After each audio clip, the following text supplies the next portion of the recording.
Donald Trump just did something so shocking, so completely at odds with American values that it defies the norms upheld by every modern president, Republican or Democrat. Please stay tuned as I share the full and appalling story with you next.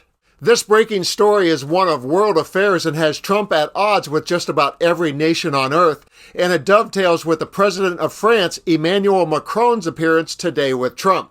So let's begin there. It was a meeting that was so awkward that only a chance encounter between Melania Trump and Stormy Daniels at the Walgreens prescription pickup counter would be more uncomfortable. He's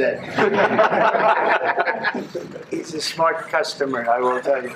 In a Q&A with reporters, it gets a bit tense as the respective presidents attempt to correct each other about the Russian-Ukraine war. Watch as Macron factually states that Russia was the aggressor, which is contrary to Trump's latest lie.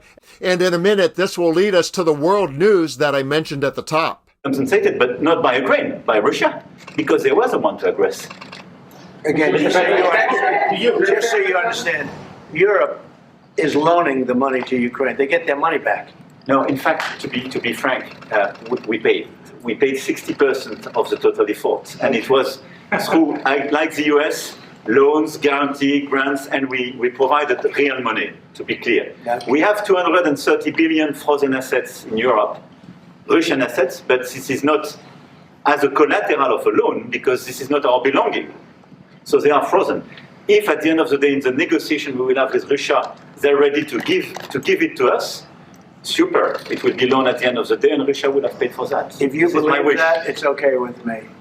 Mr. President, if they get their money back, we don't, and now we do. But that's only fair. Mr. President, it should be more money. If you're a student of body language, you're going to love this next clip. It shows Macron the diplomat trying to walk that fine line between the truth and Trump's agenda. Watch his eyes as they glance towards Trump for approval, I suppose, when he slides into Trump's talking point, and then watch Trump's face sink as Macron again refutes his lie. One different than the other. You can take the proceeds from it. How can you not take Because it's very different. You keep the assets, you take the proceeds because they are paralyzed in a certain way. You take the proceeds during the wartime, but you keep the assets, and it's part of the negotiation at the end of the war. Because, this war costed all of us a lot of money. And this is the responsibility of Russia, because the aggressor is Russia. Should the U.S. be compensated? So at the end of the day, this frozen asset should be part of the negotiation, all in all. Will France support the U.S. being compensated? I support the idea to have Ukraine first being compensated, because they are the one to have lose a lot of their fellow citizens and being destroyed by these attacks. Second, all of those who paid for could be compensated, but not by Ukraine, by Russia, because they were the one to aggress. Again, just so you understand, Europe is loaning the money to Ukraine. They get their money back. So I mentioned that this is a breaking story of world affairs, and it goes well beyond the now awkward relationship you just saw between the United States and France. It is now the United States against all of our allies. Let's pick it up with this report from CBS. I want to turn to some breaking news at the United Nations I just got my hands on right here. Just moments ago, the U.S. presented a draft resolution. It's very brief, it's very short, but what sticks out to me, Sam, is no mention of Russian aggression or a ceasefire in Ukraine. So what should we take away from that language? Well, it's an unusual day when the United States language for a resolution really mirrors what you'd expect to come more out of the Kremlin. The United States has typically aligned itself with other countries at the United Nations who've condemned illegal invasions of other countries. Instead, what we have today is a very vanilla resolution that really just says that the United States is mourning the tragic loss of life throughout the Russian Federation-Ukraine conflict. And this UN resolution stands in stark contrast to efforts by other countries at the UN General Assembly to table and ultimately get passed a much stronger resolution condemning Russian activities. So the United States is currently an outlier with European countries on the public stage, and now an outlier as well at the United Nations based upon the very, very watered-down text of this resolution. Well, and of course, so many European nations watching this is a policy shift that raises concerns on so many levels. But I want to get back to what's going on at the White House.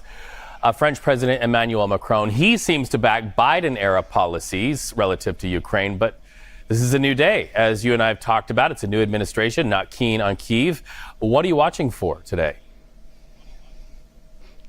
What I'm watching for is whether Emmanuel Macron has figured out how to convince Donald Trump that not abandoning Ukraine is in U.S. interests.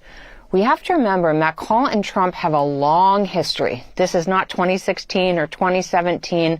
This is not their first rodeo. They know each other well. Macron knows what is top of mind for President Trump. He knows what ultimately will get President Trump not to walk away from key national security priorities. And that is likely why Macron is coming to this meeting armed not just with national security arguments, but also with financial ones.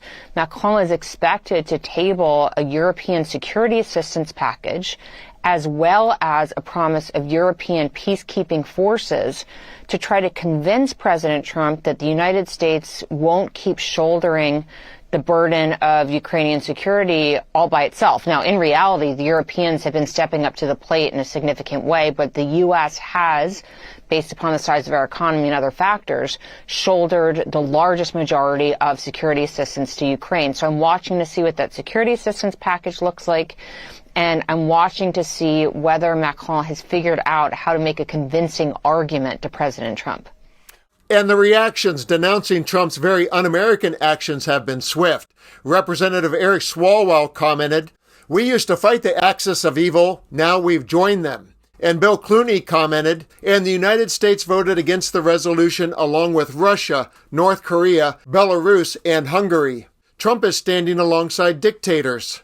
Donald Trump's purging of American values continues. He's not draining the swamp, he's digging it deeper and filling it with fascist slime.